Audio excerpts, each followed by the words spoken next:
Hola, son muchos los acontecimientos que tienen lugar en una semana en el mundo, pero en este espacio vamos a conversar sobre los temas más destacados en los últimos 5 días. Bienvenidos, esto es Una Semana en el Mundo.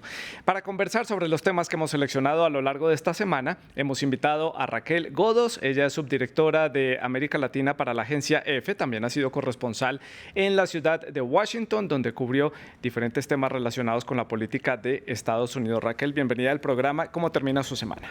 Muchas gracias, Santiago. Muchas gracias por la invitación. Muy bien, vamos a ver qué nos ha deparado esta semana con vosotros. Vamos a analizar lo que ha pasado también con Trump, que es protagonista. Protagonista de esta semana, sí, claramente. También nos acompaña aquí en el estudio de France 24 John Pose. Él es abogado, magíster en periodismo, es también experto en temas políticos y jurídicos. ¿Cómo termina su semana, John? Bienvenido al programa. Hola, Santiago, gracias por la invitación. Un saludo especial a la gente que nos ve hasta ahora. Pues termina una semana bastante agitada y yo diría que con emociones encontradas. Empezamos la semana muy asustados, muy temerosos por esa posible escalada del conflicto entre Rusia y Ucrania. Ya ha desescalado, ya vamos a hablar del tema. Luego la expectativa que generó la candidatura de Donald Trump en Estados Unidos, que a pesar de que ser una noticia ya cantada, pues sigue generando expectativa. Y ahorita finalizamos un poquito emocionados por el Mundial de Qatar 2022, también con polémicas alrededor, pero de que emociona, emociona. Tanto a los que les gusta como a las que no nos gusta tanto el fútbol, nos congrega porque es un evento sin duda masivo. Un evento masivo a escala internacional. Desde Madrid, en España, se conecta a esta conversación Emilio Ordiz. Él es periodista especializado en Unión Europea. También estudia populismos y movimientos euroescépticos y geopolítica. Escribe para la revista El Orden Mundial. Emilio, bienvenido al programa. Gracias por estar con nosotros. ¿Cómo termina usted su semana del otro lado del Atlántico, allá en España? ¿Qué tal, Santiago? Muy buenas a todos. Pues bueno, una semana más, otra semana más intensa, como muchas, como todas ya últimamente. No sorprende que la agenda esté llena porque llevamos una racha bastante importante de acontecimientos. Muchos hechos internacionales, sin duda alguna. También se conecta desde la ciudad de Quito, en Ecuador. Se une a esta conversación Giselle Jacome. Ella es periodista internacional, ha sido también productora multimedia y presentadora, es corresponsal para La Voz de América. Giselle, bienvenida al programa. ¿Y cómo terminó usted la semana allí en la capital ecuatoriana? Muchísimas gracias, Santiago. Mira que terminamos esta semana muy emocionados con la camiseta de nuestro país totalmente puesta porque abrimos el Mundial y realmente todo lo que ha rodeado los comentarios de estos días nos ha dejado un poquito preocupados, pero sabemos también la calidad de jugadores que tenemos, sabemos la calidad de gente que está allí y que son personas a las que les ha costado mucho llegar, así que vamos a estar comentando esto y con todo el detalle, por supuesto, lo que se viene respecto a lo que está ocurriendo entre Rusia y Ucrania. Todo eso también obviamente nos toma la atención durante estos días y que somos ya 8.000 millones de personas en el mundo y esto sí que pone la cuestión pues muchísimo a pensar la cabecita. Sí. Y aparte de las cuentas pues hay que considerar qué podemos hacer desde cada uno de nuestros nichos, ¿no? Son cifras que uno difícilmente puede como dimensionar en su cabeza cuando uno dice, bueno, en este planeta 8.000 millones de personas, habrá recursos para todos nosotros, ya lo vamos a ver en unos minutos, lo vamos a conversar y a debatir aquí entre todos. Ustedes también nos pueden acompañar con sus opiniones y todas sus preguntas las pueden dejar a través de las redes sociales, ustedes ya las conocen, @France24-ES, @Santilogo, que es mi cuenta personal. La etiqueta para que dejen los comentarios es numeral Una Semana en el Mundo F24. Pues voy a comenzar entonces en Estados Unidos porque allí pues había un secreto a voces, había muchísima expectativa en torno a este tema. El expresidente de Estados Unidos, Donald Trump, anunció esta intención de querer llegar nuevamente a la Casa Blanca. Trump es entonces aspirante a la nominación del Partido Republicano, un partido que está presentando muchísimas divisiones internas, un partido que tiene otras figuras políticas con las mismas aspiraciones de llegar a la Casa Blanca y también un partido que carga a cuestas esos resultados de las últimas elecciones de medio término que no fueron lo esperado para muchos de ellos. Pregunto entonces, comienzo por Raquel aquí en la mesa de France 24. ¿Por qué aspira Trump nuevamente a la candidatura a la presidencia? ¿Qué tanto tiene esto de cuestión de ego o cuestión de necesidad? Personalmente creo que se trata de una cuestión de ego, pero en un porcentaje muy elevado además. Creo que nos enfrentamos ante un personaje que es claramente megalómano, tiene una necesidad de poder elevadísima e incluso pese a los malos resultados de las legislativas, como mencionabas, pues no ha cejado en el empeño de presentarse. Incluso sus asesores le planteaban no hacerlo tan cerca de la fecha de esa derrota o semiderrota, porque en política las expectativas también marcan que es una victoria y que no lo es, pero no les hizo caso. Y igualmente asistimos esta semana a ese anuncio de esa presentación a la candidatura republicana. Tiene opciones, creo que tiene menos de las que él esperaba. Los resultados de las legislativas en muchísimos estados han sido muy por debajo de lo que él esperaba. Apenas 1 o 2 candidatos han conseguido revalidar o ganar el escaño en la Cámara de Representantes, y la victoria de los republicanos en la Cámara Baja es tremendamente pírrica, ¿no? Es muy estrecha.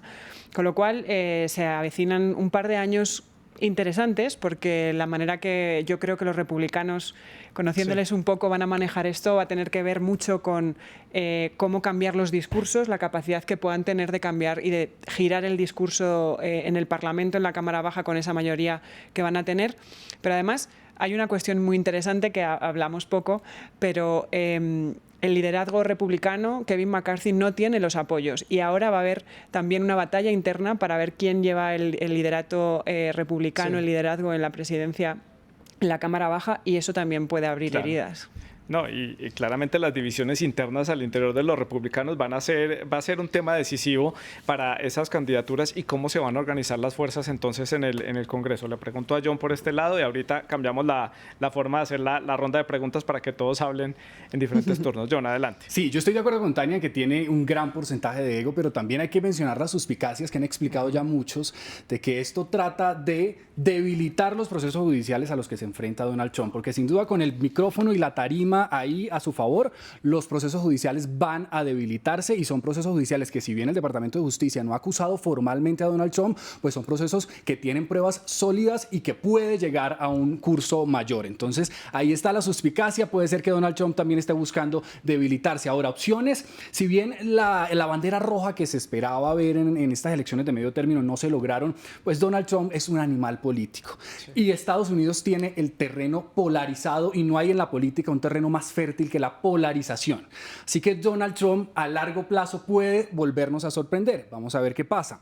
Lo cierto es que no tiene ahorita muchos contrincantes dentro del Partido Republicano. Ahí se barajan algunas opciones. El gobernador de la Florida puede ser muy popular en la Florida, pero no sé qué tanto a nivel nacional. Su ex vicepresidente Mike Pence, ¿cómo va a ofrecer una alternativa distinta cuando fue el vicepresidente de Donald Trump? Entonces, a nivel, si bien el partido está atravesando por una crisis interna, a nivel interno también Donald Trump puede posicionarse a largo plazo. Sé que el panorama para Donald Trump no es muy alentador actualmente, pero a largo plazo puede sorprendernos. ¿Qué piensa Emilio en la ciudad de Madrid?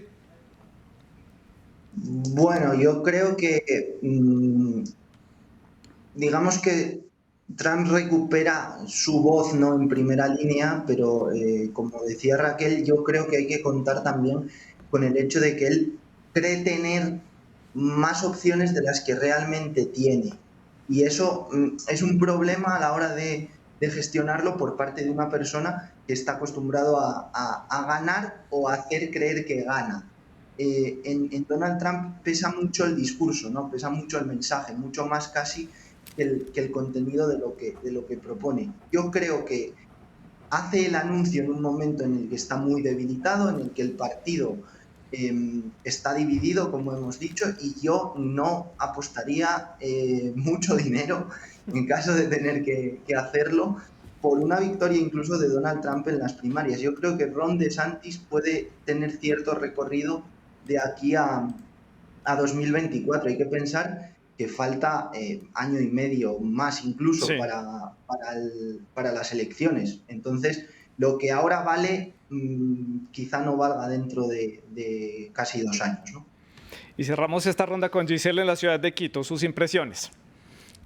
Claro que sí, pues yo coincido con ustedes, pero quiero que tomemos en cuenta también algo importante que es el uso de la red social que el expresidente está haciendo, debido a que esto le ha impulsado muchísimo a que pueda tener muchos más seguidores. Ahora se lo mide a él también por el número de seguidores, el número de afiliados que tiene en su red y por supuesto a través de ella él está consiguiendo muchos más adeptos, pese a que obviamente sabemos que el trabajo a favor de los latinos y de los migrantes no es tan positivo. Él lo que trata de recuperar en este momento precisamente es esa confianza que el estadounidense, el norteamericano, podría tener en una nueva gestión corregida de Donald Trump. Y creo que él hace lo que podría ser un oso cuando vamos a un campamento. Y es como empezar a rugir para ver hasta qué punto nosotros podemos escapar del bosque o simplemente quedarnos a ver qué resulta al final de todo esto.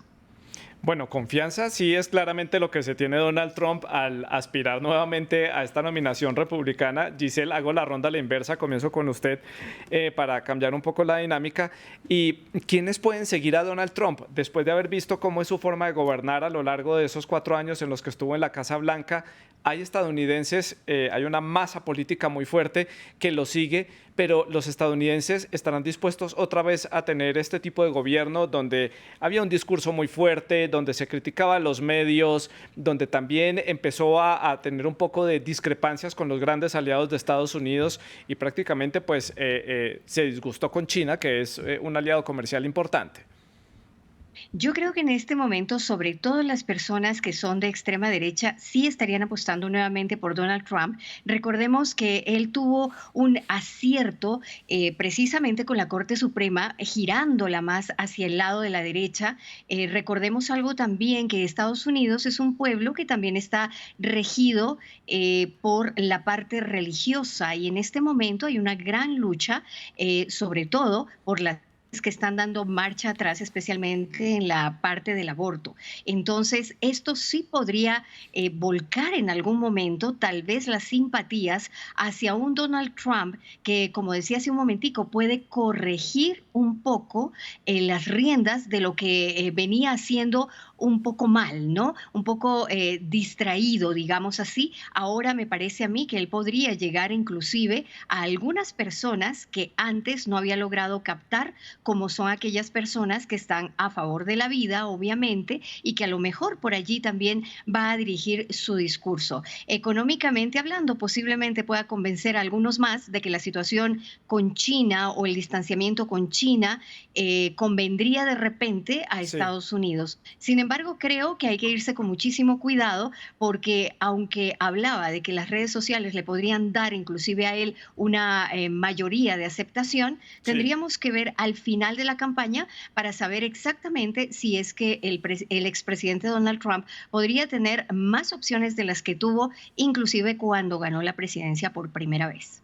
En ese orden de ideas, yo tengo mis dudas. Normalmente no expreso mi opinión en los programas, pero yo no veo tan fácil un escenario de elección presidencial Trump-Biden. Raquel, cruzamos desde Quito hasta acá, hasta el estudio. ¿Esa elección presidencial va a ser Trump-Biden? Yo lo veo bastante improbable, sinceramente. Hay muchas cuestiones. En estos 2 años que nos quedan y que va a empezar la campaña, las primarias, bueno, ya ha empezado con su propio anuncio.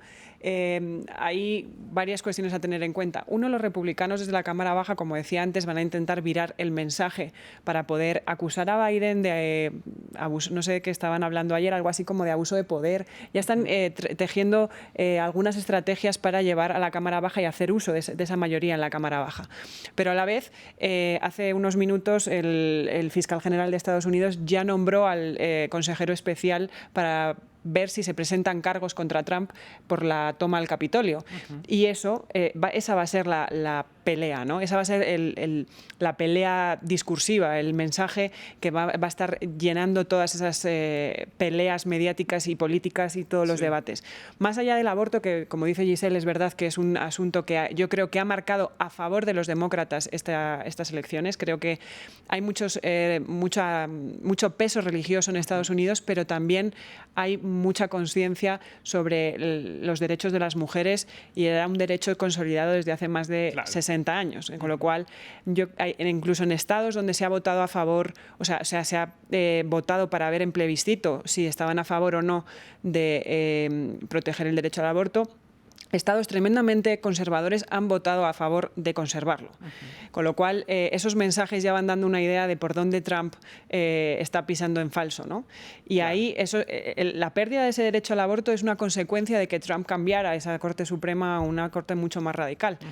Ahora tiene que ver cómo logra, creo que plantearse como un líder serio en un contexto internacional tremendamente complicado.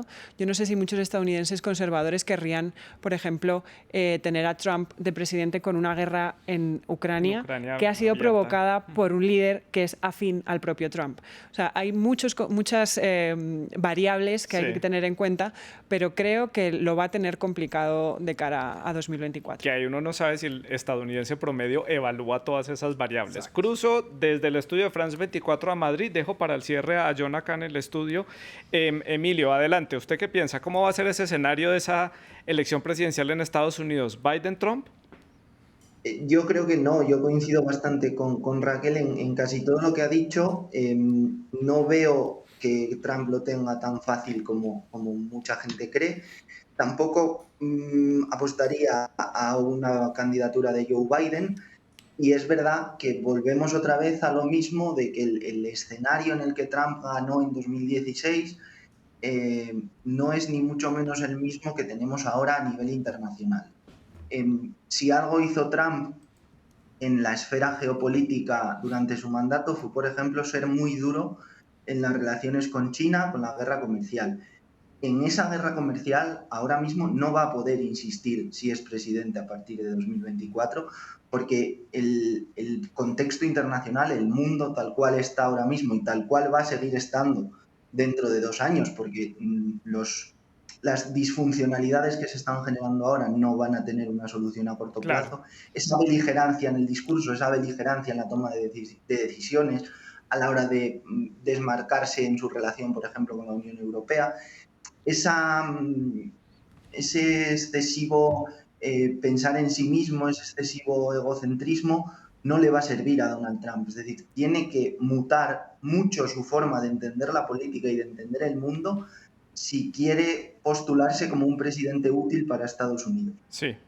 Y para el cierre, John. Sí, Santiago, lo cierto es que es muy prematuro. O sea, estamos en un estado muy prematuro para vaticinar si vamos a ver una contienda Donald Trump-Joe Biden. Lo cierto es que ese ciudadano estadounidense, Santiago, no analiza todos los temas macro que estamos aquí poniendo sobre la mesa. El ciudadano estadounidense no analiza la situación en Ucrania, temas macro. La relación con China, está preocupado por la inflación y el bolsillo. Exacto, lo que le toca al bolsillo en su día a día, cuando va al supermercado, cuando ve esta inflación gigante, cuando ve que la economía está pasando por una crisis. Sí, es mundial, pero los estadounidenses la están sintiendo mucho. Eso es lo que ve el ciudadano. Y el eslogan de Donald Trump ya funcionó y la situación y el entorno es el ideal. Make America Great Again, y Donald Trump la tiene clara y el ciudadano estadounidense puede verse convencido por ese eslogan, por ese discurso populista para muchos por parte de Donald Trump. Entonces, yo insisto en que a largo plazo tenemos que tener cuidado con esa candidatura. Pero fíjate que económicamente hablando, la inflación ya está muy alta y los resultados han sido terribles.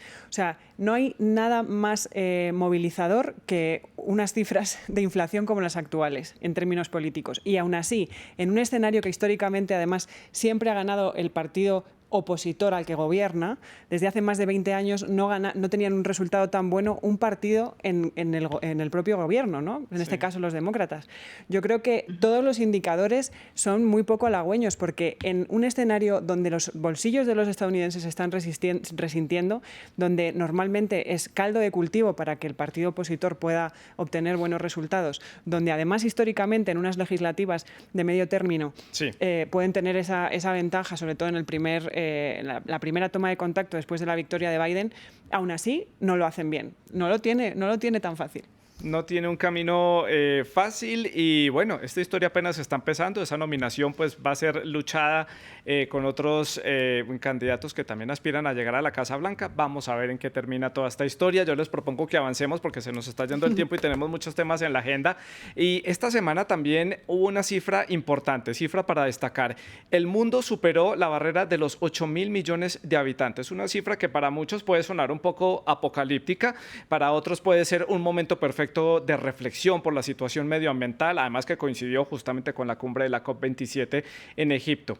Damián, un pequeño dominicano, fue ese habitante, 8.000 millones que llegó a nuestro planeta, pero se pregunta uno, ¿qué futuro le puede esperar entonces al pequeño Damián allí en la República Dominicana, en un planeta que no logra hacer ese equilibrio o reversar el daño medioambiental o revertir los efectos del cambio climático? ¿Cuáles son las reflexiones? ¿Qué sabor les dejó esa fecha esta semana que nos dieron a conocer esa cifra importante, 8.000 millones de personas? Comienzo con Emilio para hacer la ronda diferente. Emilio, adelante. Bueno, yo creo que nos tiene que hacer reflexionar, ¿no? Es verdad que es una cifra que en cierto modo asusta, pero nos podemos adaptar a un mundo con 8.000 personas, 8.000 millones de personas, perdón, y es verdad que los retos pues, son innumerables y depende de nosotros. Cualquier análisis que se haga de si la cifra es alta o no, si la cifra, los más apocalípticos nos dirán que igual nos puede llevar al colapso o no, eso va a depender de las decisiones que tomemos. Lo que está claro es que ahora mismo es complicado, ¿no? ser optimista, pero bueno, vienen generaciones por detrás que yo creo que están concienciados, por ejemplo, con la lucha contra el cambio climático. Sí. Creo que los más jóvenes van entendiendo también cómo funciona el mundo, cómo funciona el multilateralismo, que no es lo mismo que generar dependencias que nos puedan llevar a escenarios pues como el que estamos viviendo, ¿no? Con las dependencias energéticas con Rusia. Todo depende de cómo afrontemos esa cifra. Sí, John, por acá en el estudio. Sí, yo creo que la conclusión, Santiago, es esa, que lamentablemente no hemos podido lograr cerrar las brechas de desigualdad, sigue habiendo desconfianza y crisis mundial. Esa es la conclusión a la que tenemos que llegar. Ahora, la buena noticia es que el crecimiento demográfico para los próximos 1.000 millones por lo menos se va a demorar un poco más que este. Este tardó más o menos 12 años, de pasar de 7.000 a 8.000 millones, cuando seamos 9.000 tendrán que pasar 14 años y medio, casi 15 años. Entonces esperemos que este proceso lento del crecimiento demográfico nos permita tratar de avanzar en esos objetivos de desarrollo sostenible, en cerrar las brechas, porque ahí está la crisis. La brecha entre ricos y pobres crece cada vez más y esa es el llamado y la reflexión que nos tiene que dar esta cifra. Apocalíptica para muchos, algunos hasta memes han sacado, pero sí invita a la reflexión mundial. Sí, invita a una reflexión, es básicamente la gran conclusión. Giselle, su opinión allí en Quito. Claro que sí. Bueno, mira, por un lado nos preocupa mucho, pero por otro también nos obliga a mirar hacia otros lados. África subsahariana, por ejemplo, es una de las regiones que más contribuye precisamente a este crecimiento demográfico. ¿Y qué es lo que ocurre allí? Son países de renta muy, muy baja, de renta media, países que no tienen la posibilidad de poder generar recursos para autosustentarse actualmente. Entonces, ¿a qué llama? A que los países más desarrollados puedan comprometer más políticas para ayudar, pero no necesariamente desde allí solamente, sino también decimos desde nuestros países que sin duda estamos tratando de sobrevivir a una demanda económica mundial muy, muy fuerte. En el caso de Ecuador, por ejemplo, nosotros tenemos el dólar como moneda y eso es lo que nos ha ayudado a sustentarnos, pero aún así estamos trabajando en proyectos de generación de recursos. Entonces, quizá con estas experiencias desde este otro lado del planeta, llevarlas hacia el otro lado, hacia África, y tratar de apoyar para que estos países justamente de renta baja empiecen a generar recursos que les puedan ayudar en su crecimiento particular, y también llamar al resto de gobiernos del mundo a tratar de redistribuir este proceso de riquezas, a tratar de pensar también en estos otros países. No nos olvidemos que lo que pasa en el otro lugar del planeta nos afecta a todos y a veces Claro. nos olvidamos que las personas que más necesidades tienen están, pues pensamos que están muy lejos y nos olvidamos que todo lo que ocurre al otro lado también nos puede estar afectando a nosotros en nuestras economías. Nos Claro. llama a tomar responsabilidad desde cada uno de nuestros nichos, como siempre digo, a nosotros como periodistas, dar a conocer las cifras, revelar las cifras y sobre todo lograr compromisos. Interesante reflexión, Giselle. Y aquí en el estudio para el cierre, Raquel. Bueno, es muy preocupante, ¿no? La situación actual yo creo que tiene que llamar a un... Están muy bien los memes y hacer ese tipo de frivolizaciones de vez en cuando para poder sobrevivir, pero si vemos la situación y el calentamiento que está sufriendo el planeta es gravísimo.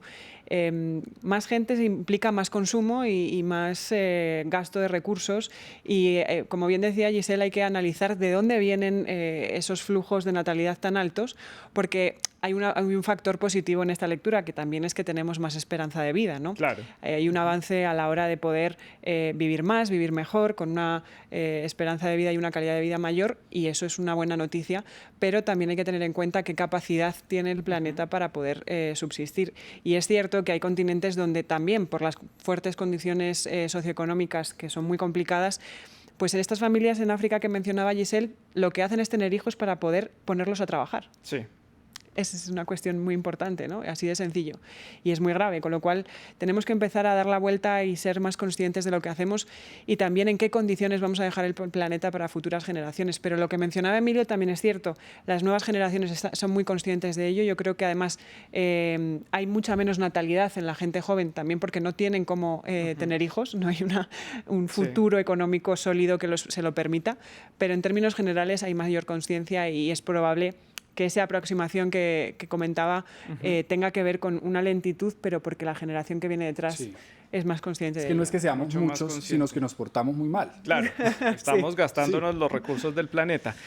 Me quedan muy pocos minutos ya del programa, tengo 2 temas por delante, les pido entonces que sean puntuales en sus intervenciones. Tenemos que hablar de Ucrania, de lo sucedido a lo largo de esta semana, esos bombardeos intensos en diferentes ciudades que dejaron a cerca de 10 millones de ciudadanos ucranianos sin servicio de electricidad y sin servicio de calefacción en un país en donde ya empezaron a caer las primeras nevadas, por lo menos en Kiev, la capital, ya ha habido temperaturas bajo cero los últimos días y también toda la controversia que hubo por ese misil que cayó en territorio polaco.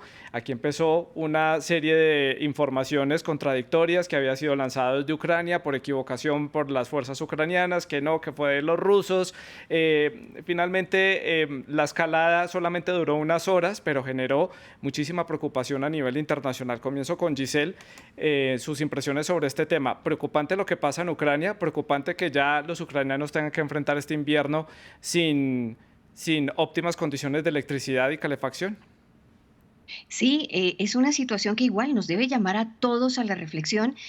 Ahora yo pienso que el presidente Vladimir Putin se la está pensando 2 veces antes de dar cualquier tipo de orden. Esto lo puso muy nervioso y creo que como analistas nosotros debemos observar qué fue lo que hizo Rusia al principio. Salió y dijo, nosotros no tenemos la culpa de esto. Creo que ellos quisieron adelantarse para evitar un mayor juzgamiento por parte del resto de países ante la reacción de Polonia frente a la explosión de este misil. El hecho de que el presidente Volodymyr Zelensky también haya pedido entrar en la zona para poder verificar significa que él quiere estar absolutamente seguro y reconocer si efectivamente este misil vino desde su territorio. Pero lo cierto es que ante la escalada de la guerra que podría estarse dando en los próximos días aún mayor, sí, la humanidad está muy, muy tensa y creo que vale la pena rescatar también la actitud de quienes estuvieron en el comité justamente analizando. Estuvo Francia, estuvo Estados Unidos, estuvo Alemania,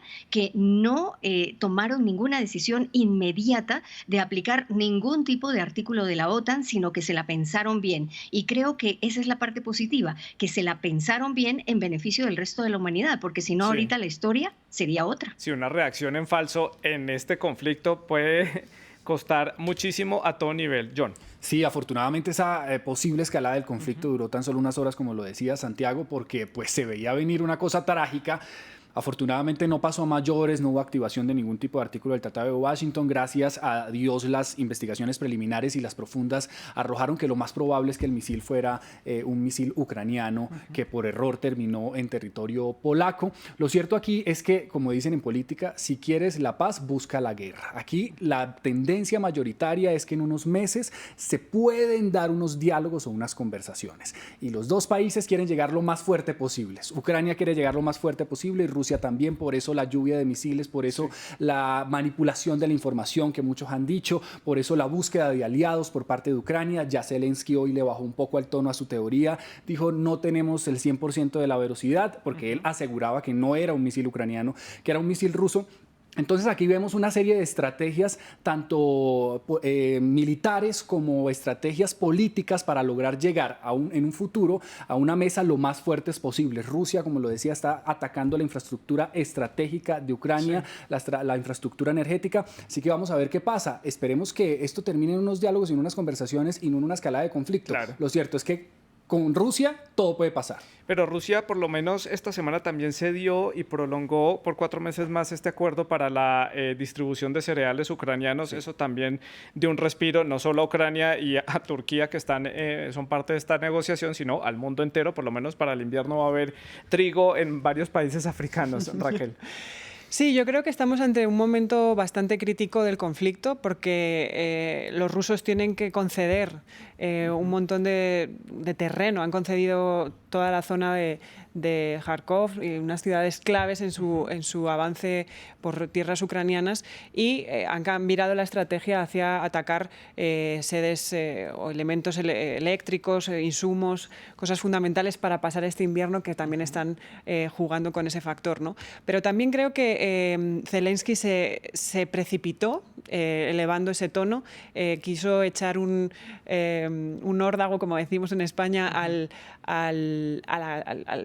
la alianza, ¿no? Al fin y al cabo quería comprobar qué capacidad podía tener la alianza de apoyarlo o no. Y no me extrañaría que hubiera recibido una llamada diciendo calma. Cuidado, cálmate, porque esto es muy delicado y tenías que haber sido mucho más cuidadoso, sí. Exacto, con lo que está ocurriendo. Así que, bueno, efectivamente estamos ante un escenario que para los rusos tampoco pinta tan bien. Vamos a ver hasta dónde llega la tensión y donde también mantener la tensión mediática, porque al final la guerra también es propaganda y también forma parte de lo que se transmite a los ciudadanos y a los medios de comunicación, a ver hasta cuándo le aguanta a Putin este discurso dentro de su propio país, porque eso también influye muchísimo en lo que pueda pasar en los próximos meses. Claro que sí. Dejo para el cierre a Emilio en la ciudad de Madrid. Muy puntual, por favor.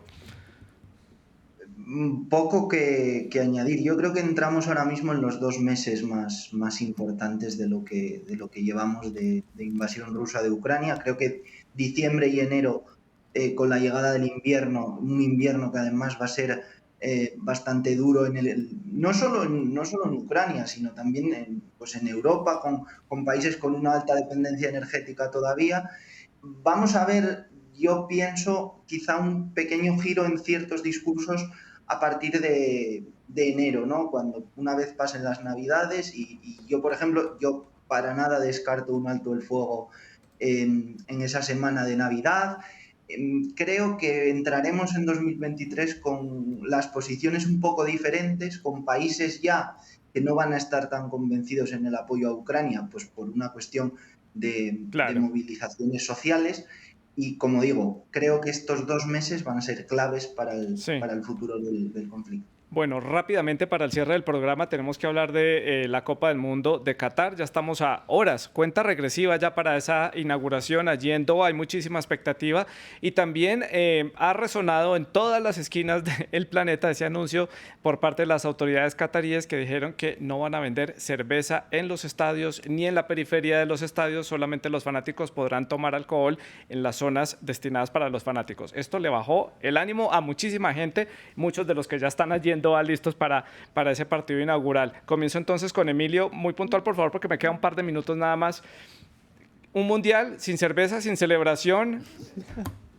En noviembre y en diciembre todo es nuevo, todo es, desde mi punto de vista como aficionado al fútbol, extraño y difícil de gestionar también la parte de dónde se celebra, cuándo se celebra, las limitaciones que se están dando, el mensaje de tratar de separar fútbol y política, que evidentemente en casos como este yo creo que es imposible. Sí. Es un mundial raro, es un mundial muy, muy raro. Un mundial muy raro. No dejamos de lado el tema de los derechos humanos y todos estos temas sociales, pero ya los hemos tratado en otros programas. Por eso simplemente me refiero a esta polémica reciente del tema de la cerveza. No es que esté minimizando toda la controversia que hay en torno a Qatar. Giselle, rápidamente, usted que es ecuatoriana y está me imagino que haciéndole muchísima fuerza a la selección debutante.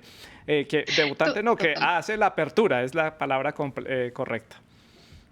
Exactamente, nosotros estamos con mucha expectativa y ¿saben qué fue lo que les dijimos a nuestros jugadores y a los hinchas que iban? Una vez que les advertimos de esto es, las cervezas que ustedes van a dejar de tomárselas allá, nosotros las vamos a tomar aquí y cuando regresen les vamos a dar el doble. Eso es lo que nosotros queremos y estamos súper contentos definitivamente. Lo hemos tomado como una experiencia realmente muy extraña, como se lo decía, muy, muy rara. Es un país sumamente especial, Qatar, y bueno, pues a aprender de esta experiencia y seguramente no se le dará otra oportunidad dentro de poco a ninguno de los países de esta zona del mundo, pero mientras tanto las cervezas se quedan aquí. Raquel, por este lado. Bueno, estas son las consecuencias de celebrar un evento mundial que es especialmente occidental, el fútbol es muy occidental, celebrarlo en un país como Qatar, ¿no? Es como si jugaran la final de la Super Bowl en Pekín, pues las consecuencias serían terribles. Yo creo que va a ser un experimento social, a nivel periodístico es apasionante analizarlo desde fuera, ver cómo va a suceder eso, pero creo que vamos a asistir a muchas narraciones de momentos que quisiéramos no haber vivido. Creo que la FIFA se lo va a pensar dos veces la próxima vez que quiera hacer experimentos. Me imaginé ese Super Bowl con noodles en vez de papitas barbecue. Claro. Un escenario muy distinto. John, para cerrar. Sí, yo concuerdo con Tania que Qatar no tiene ningún pedigrí futbolístico, pero el fútbol y el mundial de fútbol sobre todo es una herramienta geopolítica poderosísima y Qatar está haciendo lo suyo. Qatar está utilizando ese escenario y ese show futbolístico a su favor. Vamos a ver hasta dónde no queda empañado por boicots, por alguna protesta social. Ya incluso los futbolistas de la selección nacional de Qatar están diciendo que algunos no van a celebrar los goles apoyando las protestas sociales. Vamos a ver qué tan escandaloso podría ser eso, pero lo cierto es que Qatar está haciendo lo suyo, organizado el mundial con más inversión y está visibilizándose a nivel mundial. Vamos a ver qué pasa. Seguro va a haber mucha polémica y mucho escándalo. Gran vitrina para Qatar este mundial. Pues ya veremos cómo comienza esta Copa del Mundo. Les agradezco muchísimo haber estado con nosotros. Se nos fue el tiempo volando, como siempre, aquí en Una Semana en el Mundo. Ustedes pueden seguir dejando los comentarios a través de las redes sociales y pueden seguir en sintonía de France 24. Sigan con nosotros.